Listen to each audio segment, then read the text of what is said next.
میرے بھائیو، یہ جو سورۃ النساء کی آیت نمبر 41 ہے، یہ ایک کریٹیکل ٹاپک سے ریلیٹڈ ہے، اور وہ ہے شہادت علی الناس، لوگوں پر اللہ کے لیے گواہی دینا، جو کہ پرائمری فریضہ وقت کے پیغمبر کا ہوتا ہے، اور اس کے بعد پیغمبر علیہ السلام صلی اللہ علیہ وآلہ وسلم یا وقت کا کوئی بھی پیغمبر ہو علیہم السلام اجمعین، ان کے جو اصحاب ہیں، اور پھر ان کے آگے تابعین، اور اسی طریقے سے نسل در نسل امت میں یہ ذمہ داری ٹرانسفر ہوتی ہے۔ اور ختم نبوت کی برکت سے تو اسپیسیفکلی ہماری اس امت کی رسپانسبلٹی ہے۔ نبی صلی اللہ علیہ وآلہ وسلم اللہ تعالیٰ کی طرف سے نمائندہ بن کے اس دنیا میں آئے اور پوری انسانیت تک اللہ کا پیغام پہنچایا، جو اپنے زمانے تک وہ پہنچا سکتے تھے۔ تو آپ علیہ السلام کے بعد آپ کی امت نے اس کام کو آگے لے کے چلنا ہے، کیونکہ قیامت تک کوئی پیغمبر نہیں آنا۔ تو نبی علیہ السلام نے شہادت علی الناس کی اپنے زمانے کے لوگوں پر، اور پھر آپ علیہ السلام کے دنیا سے تشریف لے جانے کے بعد آپ کی امت کی ذمہ داری ہے کہ وہ باقی لوگوں پر شہادت علی الناس کرے گی، یعنی اللہ کی گواہی دے گی، اللہ کی طرف لوگوں کو بلائے گی۔ اور پھر الٹیمیٹلی اس کا انجام قیامت والے دن نکلنے والا ہے کہ اللہ تعالیٰ انبیاء کرام علیہم السلام کو بلائے گا، اور وہ اپنی امت کے حق میں یا امت کے خلاف گواہی دیں گے اللہ کی بارگاہ میں کہ میں نے تو اپنا پیغام پہنچایا تھا، ان لوگوں نے اس کو فالو نہیں کیا، یا انہوں نے آگے پیغام نہیں پہنچایا۔ تو قیامت کے دن کی جو گواہی ہے اللہ تعالیٰ کی بارگاہ میں، اس کا ذکر اس آیت مبارکہ میں آ رہا ہے۔ چونکہ یہ کریٹیکل آیت ہے اور یہ ٹاپک قرآن حکیم میں درجنوں مقامات کے اوپر ڈسکس ہوا ہے، لہٰذا میں اس پہ تھوڑی تفصیلی گفتگو کروں گا سورۃ النساء کی آیت نمبر 41 پہ۔ پہلے ہم اس آیت کو کور کر لیتے ہیں۔ اعوذ باللہ من الشیطان الرجیم، بسم اللہ الرحمن الرحیم۔ فَكَيْفَ إِذَا جِئْنَا مِن كُلِّ أُمَّةٍ بِشَهِيدٍ، اس وقت کیا حال ہوگا، وہ وقت کیسا ہوگا جب کہ ہم لائیں گے ہر امت میں سے ایک گواہ کو اٹھا کر، یعنی اس امت کے پیغمبر کو۔ وَجِئْنَا بِكَ عَلَىٰ هَٰؤُلَاءِ شَهِيدًا، اور اے محبوب صلی اللہ علیہ وآلہ وسلم، ہم آپ کو ان پر گواہ بنا کر اٹھائیں گے، اپنے امتیوں کے اوپر، اپنے زمانے کے لوگوں پر۔ اب یہ گواہی یہ ہوگی کہ میں نے تو پیغام پہنچا دیا تھا، انہوں نے عمل نہیں کیا، یا جنہوں نے عمل کیا ان تک پہنچانا تو میری ذمہ داری تھی، انہوں نے آگے نہیں پہنچایا۔ دونوں اعتبار سے اللہ کے محبوب صلی اللہ علیہ وآلہ وسلم کو بھی، اور آپ صلی اللہ علیہ وآلہ وسلم سے پہلے جو پیغمبر گزر چکے، انہوں نے اپنی امتوں کے حق میں یا ان کے خلاف گواہی دینی ہے۔ تو ظاہر ہے یہ بہت کریٹیکل ایشو ہے، کیونکہ اس کے اگینسٹ پھر فیصلہ ہونے والا ہے۔ ظاہر ہے اللہ تعالیٰ کی بارگاہ میں جو وہ عدالت لگنی ہے، جس کا جج خود ہے اللہ، اس کے سامنے گواہ کی حیثیت سے وقت کے پیغمبر پیش ہوں گے، یا پیغمبر کے ماننے والے وہ لوگ جنہوں نے شہادت علی الناس کی تھی پیغمبر کے جانے کے بعد۔ تو اللہ پھر بدلہ دلوائے گا مخالفین کے اگینسٹ ان لوگوں کو۔ تو اس ٹاپک کو کہا جاتا ہے شہادت علی الناس، جو وقت کے پیغمبر نے کی یا ان کے ماننے والوں نے اپنے باقی لوگوں تک پہنچائی، امت کے لوگوں تک، انہوں نے عمل کیا یا نہیں کیا، سارے اعتبار سے یہ شہادت والا معاملہ ہونا ہے۔ تو امام جو قیامت کے دن ہوگا وہ وقت کا پیغمبر ہوگا، اور پھر اس کے بعد ان کے بہاف کے اوپر ان کے بعد جتنے لوگ ہیں اپنے اپنے دائرہ کار میں جہاں تک انہوں نے بات پہنچائی ہے ان کی اکاؤنٹیبلٹی ہوگی۔ اس ٹرم کو ہم کہتے ہیں شہادت علی الناس۔ ظاہر اس کا پھر انجام کیا ہونے والا ہے وہ اس کے ساتھ ہی اگلی آیت میں ہے۔ یومئذ یود الذین کفروا، اس دن پھر جو انکار کرنے والے لوگ ہیں، وعصوا الرسول، اور رسول اللہ کی نافرمانی کرنے والے لوگ، اس میں مسلمان بھی شامل ہیں اور کافر بھی۔ پچھلے دنوں بھی میری ایک ویڈیو اپلوڈ ہوئی ہے جس کا عنوان تھا کافر ورسز مسلم کافر۔ کافر تو کافر ہے، مسلم بھی کافر ہو سکتا ہے اپنے عمل میں، عقیدے میں مسلمان ہو لیکن عملاً کافر ہو۔ تو یہاں پہ اللہ نے دونوں چیزوں کا ذکر کیا کہ رسول کا انکار کرنے والے اور ان کی نافرمانی کرنے والے۔ نافرمانی کرنے والوں میں صرف کفار تو نہیں ہوں گے، مسلمان بھی ہوں گے۔ تو اللہ تعالیٰ فرما رہا ہے اس دن وہ تمنا کریں گے، لو تسوا بہم الارض، کاش ان کو زمین میں دبا دیا جائے اور زمین برابر کر دی جائے، جان چھوٹ جائے، انہیں زندہ ہو کر جواب ہی نہ دینا پڑے۔ اللہم لا تجعلنا منہم، آمین۔ ولا یکتمون اللہ حدیثا، اور پھر وہ اللہ سے کوئی اپنی بات چھپا بھی نہیں سکیں گے۔ دنیا کی عدالت کو تو آپ دھوکہ دے سکتے ہیں، دنیا میں تو آپ وقت کے پیغمبر کو بھی دھوکہ دے سکتے ہیں اپنی چکنی چپڑی باتوں سے۔ سورہ توبہ کا ٹاپک یہی ہے کہ نبی آپ کو آگے بہانے کر رہے ہیں، آپ ان سے راضی بھی ہو جائیں۔ اللہ کو تو یہ دھوکہ نہیں دے سکتے، اللہ کو تو پتہ ہے ان کے دل کا حال کیا ہے۔ تو اللہ تعالیٰ ہمارا کوئی پھر چھپا نہیں سکے گا، یعنی یہ سارے لولے لنگڑے لیم ایکسکیوزز بہانے یہ دنیا میں چلیں گے، اللہ کی بارگاہ میں کسی کا کوئی بہانہ قبول نہیں ہوگا۔ وقت کے پیغمبر کا جنہوں نے انکار کیا یا مان تو لیا لیکن ان کی نہیں مانی، رسول کو مانا لیکن رسول کی نہیں مانی، تو نبی صلی اللہ علیہ وآلہ وسلم قیامت والے دن ان کے خلاف گواہی دیں گے۔ اب اس کو بعض لوگوں نے اس چکر میں لے لیا کہ جی وہ قیامت تک آنے والے سارے مسلمانوں کے نامہ اعمال سے چونکہ وقت کا پیغمبر واقف ہے لہٰذا وہ تبھی تو گواہی دے گا، اور اس سے پھر انہوں نے حاضر و ناظر کا ایک عقیدہ گھڑ لیا کہ جی آج بھی ہم جو کچھ کر رہے ہیں اللہ کے محبوب صلی اللہ علیہ وآلہ وسلم ہمارے اعمال کو دیکھ رہے ہیں، آپ علیہ السلام کی قبر مبارک میں ہمارے اعمال پیش ہوتے ہیں۔ نعوذ باللہ، یہ عقیدہ لوگوں نے گھڑ لیا۔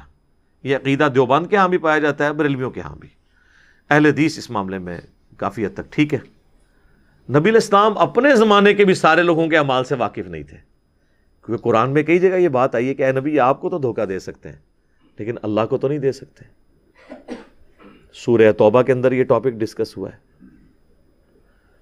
اور پھر آپ دیکھیں علم الغیب کے حوالے سے اگر میں ڈسکشن کروں تو بڑا لمبا ٹاپک ہے، آپ میری ویڈیو دیکھ لیجئے گا، اس میں میں نے کئی ایک آیات قرآن سے پیش کی ہیں کہ نبی کا علم الغیب یہ ہوتا ہے جو اللہ ان کو بتاتا ہے، بس اس سے بڑھ کر نہیں ہوتا، اور اللہ نہ بتائے تو نہیں ہوتا۔ یہ چونکہ آج علم الغیب ٹاپک نہیں ہے میں اس کو ڈسکس نہیں کرتا۔ مسئلہ نمبر 6A اور 6B دیکھ لیں، اور حاضر و ناظر کے عقیدے پہ مسئلہ نمبر 7 میرا دیکھ لیں ڈیٹیل کے ساتھ، 1.5 2 گھنٹے کی وہ ویڈیوز ہیں۔ میں نے جو یہ جھوٹے قسم کے دلائل اپنی زوم میں انہیں سچا سمجھ کے پیش کرتے ہیں، ایک ایک چیز کے اوپر میں نے ڈسکشن کی ہے، آج میں اس کو نہیں چھیڑوں گا۔ بہرحال یہاں پر اللہ تعالیٰ نے فرمایا کہ وقت کا پیغمبر گواہی دے گا اپنی امت کے خلاف۔ اسی کانٹیکسٹ میں یہ جو آیت آئی فَكَيْفَ إِذَا جِئْنَا مِن كُلِّ أُمَّةٍ بِشَهِيدٍ، وہ کیا وقت ہوگا کہ جب ہم ہر امت میں سے ایک گواہ کو اٹھائیں گے اور نبی علیہ السلام کو اپنی امت کے خلاف گواہی دینے کے لیے اٹھائیں گے۔ اس آیت کے کانٹیکسٹ میں ایک حدیث ہے جو صحیح بخاری اور صحیح مسلم دونوں میں ہے۔ سیدنا عبداللہ ابن مسعود رضی اللہ تعالیٰ عنہ کہتے ہیں کہ ایک دن نبی صلی اللہ علیہ وآلہ وسلم اپنے ممبر پر تشریف فرما تھے تو آپ نے مجھے آواز دے کر اپنے پاس بلایا اور کہا عبداللہ میرے قریب آؤ اور مجھے قرآن سناؤ۔ تو انہوں نے عرض کیا اللہ کے نبی علیہ السلام قرآن تو آپ پہ نازل ہوا ہے، میں آپ کو قرآن سناؤں؟ تو آپ نے فرمایا کہ مجھے دوسروں سے سن کر لطف آتا ہے۔ تو نبی علیہ السلام ممبر پہ تھے، عبداللہ ابن مسعود نیچے بیٹھے ہوئے تھے، تو انہوں نے سورۃ النساء کی تلاوت شروع کر دی، اور جب اس آیت پہ پہنچے نا فَكَيْفَ إِذَا جِئْنَا مِن كُلِّ أُمَّةٍ بِشَهِيدٍ وَجِئْنَا بِكَ عَلَى هَؤُلَاءِ شَهِيدًا، تو نبی علیہ السلام نے کہا عبداللہ بس کرو، عبداللہ بس کرو، عبداللہ بس کرو۔ عبداللہ ابن مسعود کہتے ہیں میں نے حضور کی طرف دیکھا تو آپ کی مبارک آنکھوں سے آنسو جاری تھے، آپ کی داڑھی بھی تر ہو چکی تھی، یعنی آپ کو یہ غم تھا کہ مجھے اپنی امت کے خلاف گواہی دینی پڑنی ہے۔ نبی بڑے رقیق القلب ہوتے ہیں، ان کی کبھی خواہش یہ نہیں ہوتی کہ ان کی امت میں سے کوئی ایک بھی جہنم میں چلا جائے۔ تو نبی علیہ السلام آپ دیکھیں آپ کے اندر انتقام کا جذبہ نہیں ہے، حالانکہ تو خوشی کا مقام ہے کہ آپ کو قیامت والے دن اپنے دشمنوں کے اگینسٹ گواہی دینی ہوگی اور اس کے اگینسٹ ان کو سزا ملے گی. ہم لوگ ہوں تو اس بات پہ خوش ہوں، اور نبی علیہ السلام اس پہ غمگین ہو رہے ہیں کہ ایسا وقت بھی آنا ہے کہ مجھے اپنی امت کے خلاف گواہی دینی ہے. یعنی یہ بدبختی پہ تلے ہوئے لوگ جہنم میں جا رہے ہوں گے. جو بخاری اور مسلم دونوں میں حدیث ہے، اللہ کے محبوب صلی اللہ علیہ وآلہ وسلم نے فرمایا کہ تم لوگ پتنگوں کی طرح آگ پہ گرتے ہو اور میں تمہارے کمر بند سے پکڑ پکڑ کے تمہیں آگ سے دور لے کے جاتا ہوں. یعنی تمہاری تو پوری کوشش ہے کہ تم آگ پہ جا کے گر جاؤ، لیکن میں تمہیں پکڑ پکڑ کر جنت کے راستے کی طرف لے کے جا رہا ہوں، جہنم کی آگ سے دور لے کے جا رہا ہوں. لیکن اس کے باوجود کہ آپ نے سارا پیغام بھی پہنچا دیا، آپ اتنے غمگین ہیں کہ مجھے اپنی امت کے خلاف گواہی دینی پڑے گی قیامت والے دن. ایسا وقت بھی آنا ہے. امت بے فکر بیٹھی ہوئی ہے، امت کہہ رہی ہے کچھ بھی نہیں ہوگا. جس طرح میرے بھائیوں، اس کانٹیکسٹ میں ایک اور آیت ہے سورۃ الاعراف کی آیت نمبر 6، جس میں اللہ تبارک و تعالی نے کھول کر اس بات کو بیان کیا ہے کہ قیامت والے دن اللہ نے پیغمبروں سے بھی پوچھنا ہے اور ان کے فالوور سے بھی. یہ بڑا کریٹیکل ایشو ہے. اسی والے سے پچھلے دنوں میری ایک ویڈیو بھی اپلوڈ ہوئی ہے، کیا قیامت والے دن انبیاء کا حساب بھی ہوگا؟ اس کانٹیکسٹ میں نے یہ آیت کوٹ کی تھی. فَلَنَسْأَلَنَّ الَّذِينَ أُرْسِلَ إِلَيْهِمْ، ہم ضرور پوچھیں گے ان لوگوں سے جن کی طرف ہم نے پیغمبروں کو بھیجا. وَلَنَسْأَلَنَّ الْمُرْسَلِينَ، اور ہم ضرور پوچھیں گے مرسلین کو بھی، رسولوں کے بھی، کہ تم نے میرا پیغام پہنچایا تھا. ان کی اکاؤنٹیبلٹی بھی ہوگی، اور جن تک بات پہنچی ان کی بھی اکاؤنٹیبلٹی ہوگی کہ انہوں نے پیغام پہنچایا، اور اگر پہنچایا تھا تو تم نے قبول کیوں نہیں کیا. یہی جو ٹاپک ہے شہادت علی الناس، اس حوالے سے ایک اور کریٹیکل آیت ہے جو دو جگہ آئی ہے مختلف انداز میں. سورۃ الحج میں بھی آئی ہے آخری آیت، اور سورۃ البقرہ کی آیت نمبر ہے 143. ہم دونوں میں سے ایک کوئی کور کر لیتے ہیں. سورہ بقرہ کی آیت نمبر 143. وَكَذَلِكَ جَعَلْنَاكُمْ أُمَّةً وَسَطًا، اور بالکل اس طریقے سے ہم نے تمہیں معتدل امت بنایا. لِتَكُونُوا شُهَدَاءَ عَلَى النَّاسِ، تاکہ تم لوگوں پر شہادت دو اللہ کی، ان پر گواہ بن جاؤ. وَيَكُونَ الرَّسُولُ عَلَيْكُمْ شَهِيدًا، اور قیامت والے دن رسول اللہ تم پر گواہ بن جائے. دنیا میں بھی ہیں، قیامت والے دن بھی. اب یہ ایسا مقام ہے کہ جہاں پر اعلیٰ حضرت امام احمد بریلوی صاحب نے کنز الایمان میں ترجمہ ٹھیک کیا. وہ جہاں سورہ الاحزاب میں آیت آتی ہے نا، انا ارسلناک شاہدا ومبشرا ونذیرا، تو وہاں انہوں نے شاہد کا ترجمہ کر دیا حاضر و ناظر. لیکن قرآن میں تو کوئی ڈنڈی مار ہی نہیں سکتا. یہاں پر اسی لفظ شہید کا، شاہد، یہ دونوں کا روٹ ورڈ ایک ہی ہے. یہاں پہ انہوں نے ترجمہ کیا گواہ، کیونکہ اگر یہاں پہ حاضر و ناظر ترجمہ کر دیتے تو یہ ترجمہ یوں بننا تھا، ہم نے تمہیں معتدل امت بنایا تاکہ تم باقی انسانوں پر حاضر و ناظر ہو جاؤ اور رسول اللہ تم پر حاضر و ناظر ہو جائے. پوری امت ہی حاضر و ناظر بن جاتی. یہاں ان کو ماننا پڑا کہ یہ شہادت علی الناس ہے، ڈنڈی نہیں کوئی مار سکتا. یہاں پہ انہوں نے گواہ ترجمہ کیا، اور سورہ نساء کی آیت نمبر 41 میں بھی انہوں نے ترجمہ گواہ ہی کیا، حاضر و ناظر نہیں کیا. تو اگر وہ گواہ کا مطلب کہتے کہ جی وہ گواہ وہ ہوتا ہے جو دیکھ رہا ہو، وہ کہتے ہیں جی جو دیکھ نہیں رہا وہ گواہی کیسے دے گا، تو گواہی یہ ہے کہ بس سامنے والے تک پہنچا دیا، یہی مطلب ہے. ورنہ تو پھر پوری امت گواہ ہے ساروں کی امتوں کے اوپر. اور اس کانٹیکسٹ میں ایک حدیث ہے سورہ البقرہ کی آیت نمبر 143 کے کانٹیکسٹ میں امام بخاری ایک حدیث لے کے آئے جس نے پورا عقیدہ کلیئر کر دیا صحیح بخاری میں، کہ قیامت والے دن قوم نوح انکار کر دے گی کہ ہمارے وقت کے پیغمبر نوح علیہ السلام نے ہم تک پیغام پہنچایا ہی نہیں ہے. وہ جو سورہ اعراف میں ہے نا کہ ہم امتوں سے پوچھیں گے کہ بھی ہاں بھی تم تک پیغام پہنچا، تو حضرت نوح علیہ السلام کی قوم کہہ دے گی ہمیں تو نوح علیہ السلام نے آپ کی دعوت ہی نہیں پہنچائی ہے اللہ. جھوٹ بولیں گے. تو نبی صلی اللہ علیہ وآلہ وسلم کے الفاظ ہیں صحیح بخاری میں کہ جب وہ انکار کریں گے تو میری امت حضرت نوح علیہ السلام کے حق میں گواہی دے گی کہ نوح علیہ السلام نے پیغام پہنچا دیا تھا اللہ کا ان کی امت تک. بھئی ہم کوئی حاضر و ناظر ہے کہ ہمیں پتہ ہے کہ پہنچا دیا تھا؟ ہم کس بنیاد پہ گواہی دے رہے ہوں گے؟ قرآن کی، کوئی قرآن میں آیا ہے نا کہ نوح علیہ السلام نے پیغام پہنچایا ہے؟ سورہ نوح آئی ہے، سورہ ہود ہے، سورۃ الاعراف ہے، سورہ یونس ہے، اتنا ذکر نوح علیہ السلام کا ڈیٹیل کے ساتھ آیا، تو ہم اس بنیاد پہ یہ بات کریں گے۔ اور اگر شہید کا مطلب یہ حاضر و ناظر لیں گے تو پھر بڑا خطرناک معاملہ ہو جائے گا، کیونکہ یہ شہید کا لفظ تو سورۃ المائدہ کے آخری رکوع میں حضرت عیسیٰ علیہ السلام کے لیے بھی آیا ہے، جہاں حضرت عیسیٰ اور اللہ کی گفتگو ہے، تو وہاں حضرت عیسیٰ کیا کہتے ہیں؟ اے اللہ میں ان پر گواہ تھا جب تک ان میں موجود تھا، جب تو نے مجھے اٹھا لیا پھر تو ہی ان پر گواہ تھا، اور تو ہی سارے غیب کا جاننے والا ہے، تو ہی ہر چیز کے اوپر گواہ ہے۔ اور اسی آیت کے کانٹیکسٹ میں ایک حدیث ہے بخاری اور مسلم دونوں میں، سورۃ المائدہ کی اس آیت کے کانٹیکسٹ میں، کہ اللہ کے محبوب صلی اللہ علیہ وآلہ وسلم فرماتے ہیں قیامت والے دن میرے کچھ اصحاب کو لایا جائے گا، میں انہیں حوض کوثر پہ جب مشروب پلانے لگوں گا، اور میں جب ان کی طرف بڑھوں گا تو ان کے اور میرے درمیان ایک آڑ قائم کر دی جائے گی، مجھے روک دیا جائے گا، تو میں کہوں گا اصحابی اصحابی، یہ تو میرے ساتھی ہیں، یہ تو میرے اصحاب ہیں۔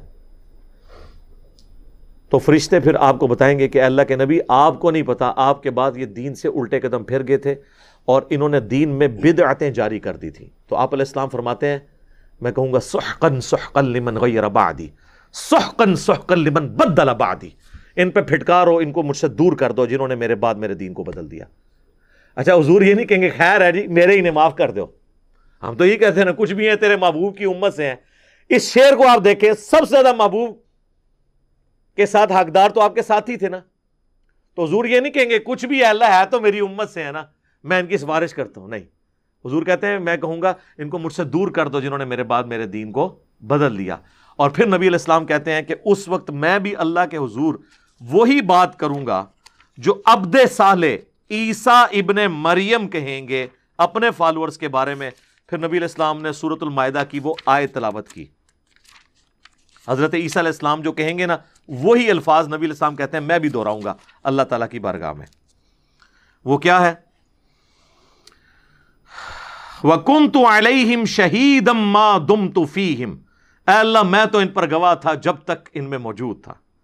فَلَمَّا تَوَفَّيْتَنِي، اور جب تو نے مجھے اٹھا لیا، كُنْتَ أَنْتَ الرَّقِيبَ عَلَيْهِمْ، پھر تو ہی ان پر گواہ تھا نا، وَأَنْتَ عَلَى كُلِّ شَيْءٍ شَهِيدٌ، اور تو ہی ہر چیز کے اوپر گواہ ہو سکتا ہے نا، انسان کی تو یہ کمپیٹنسی نہیں ہے۔ تو ادھر سے یہ شہید کا پھر مطلب پتہ چل گیا، ورنہ تو حضور علیہ السلام کو اگر یہ پتا ہوتا کہ آپ کے بعد یہ کیا ہے تو اچھا وہ کہتے ہیں جی اتنے، یار جب بندے نے بات نہ ماننی ہو نا، وہ کہتے ہیں جی وہ بخاری مسلم کی جو حدیث ہے یہ بھی تو آپ کو حضور نے ہی بتائی ہے نا کہ میرے اصحاب لائے جائیں گے، میں ان کو پہچانتا ہوں گا، تو اس کا مطلب ہے کہ حضور کو پتا ہوگا۔ تو میرے بھائی یہ تو آپ کو وحی کے ذریعے یہ تو بتایا گیا کہ یہ معاملہ ہونا ہے، لیکن آپ کو یہ نہیں پتا کہ یہ کون کون لوگ ہوں گے، بس آپ کو جنرل پتا ہے، کیونکہ اگر آپ کو یہ پتا ہو کہ کون کون لوگ ہیں تو آپ نے ان کو پلانا ہی نہیں تھا، جن پہ بعد میں پھٹکار کرنی تھی پہلے ہی کر دیتے، ان کو تو میری شکل سے دور کرو نا، ان کا تو مجھے علم غیب ہے کہ یہ لوگ ہیں۔ جنرل حضور کو بتایا گیا کہ آپ کے بعد ایسا ہوگا، جو سنن دارمی میں حدیث موجود ہے۔ نبی علیہ السلام نے تلاوت کی اذا جاء نصر اللہ والفتح ورأیت الناس يدخلون فی دین اللہ افواجا، اللہ کی فتح آ پہنچی ہے اور آپ دیکھ رہے ہیں کہ لوگ گروہ در گروہ دین میں داخل ہو رہے ہیں۔ تو حضور علیہ السلام نے فرمایا کہ ان قریب لوگ گروہ در گروہ دین سے نکل بھی جائیں گے میرے مرنے کے بعد۔ تو آپ دیکھ لیں بخاری مسلم دونوں میں آتا ہے، انہی لوگوں کے بارے میں آیا نا، صحیح بخاری میں الفاظ موجود ہیں۔ عبداللہ ابن عباس کہتے ہیں یہ وہ لوگ ہوں گے جنہوں نے حضور کی وفات کے بعد مرتد ہو گئے تھے اور حضرت ابوبکر نے ان کے ساتھ قتال کیا تھا، منکرین زکوٰۃ تھے یا مسلمہ کذاب کے ساتھ جو لوگ مل گئے حضور کی زندگی تک، تو وہ حضور کے غلبے کی وجہ سے مسلمان ہو گئے، بعد میں انہوں نے اسلام چھوڑ دیا، تو اسی لیے حضور ان کو اصحابی کہہ رہے ہیں کہ میرے ساتھی۔ آج کی ڈیٹ میں تو ظاہر نہیں، لیکن ساروں کے بارے میں ہمیں بھی نہیں پتا، ظاہر ہے ساروں کی کوئی لسٹ تو نہیں بنی ہوئی، تو یہ بڑا کریٹیکل معاملہ ہے۔ تو اللہ تعالیٰ فرما رہا ہے شہادت علی الناس اس امت نے بھی کرنی ہے، رسول اللہ بھی شہادت علی الناس کرنے والے ہیں، اور قوم نوح کے انکار کے اوپر میں نے بتایا بخاری میں حدیث ہے کہ یہ امت گواہی دے گی نوح علیہ السلام کے حق میں۔